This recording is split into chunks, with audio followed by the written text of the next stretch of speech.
Turning now to our continuing coverage of the war in the Middle East. President Biden visits Israel after a potential full-scale ground invasion of Gaza by Israeli forces. It comes just one day after a rocket struck a hospital in Gaza.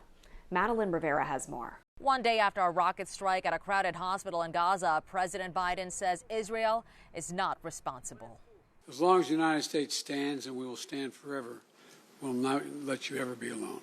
President Biden is pledging America's full support as Israeli forces gear up for the next phase of this war. Mr. President, the road to victory will be long and hard. The president meeting with Prime Minister Benjamin Netanyahu and his war cabinet on Wednesday to learn more about their plan and press for aid to be sent into Gaza. Israel will do everything it can to keep civilians out of harm's way.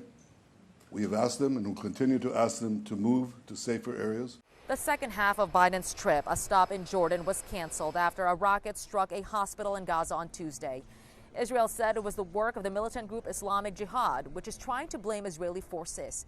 Biden saying it appears Israel did not launch that strike. And based on what I've seen, it appears as though it was done by the other team, not you. But there's a lot of people out there not sure.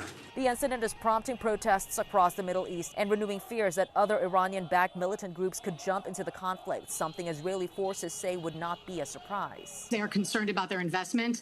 They've invested millions and millions of dollars into Hamas, arming Hamas and guiding Hamas over the years. During his trip to Israel, President Biden also met with first responders and families of those being held hostage by Hamas. In Jerusalem, Madeline Rivera, Fox News.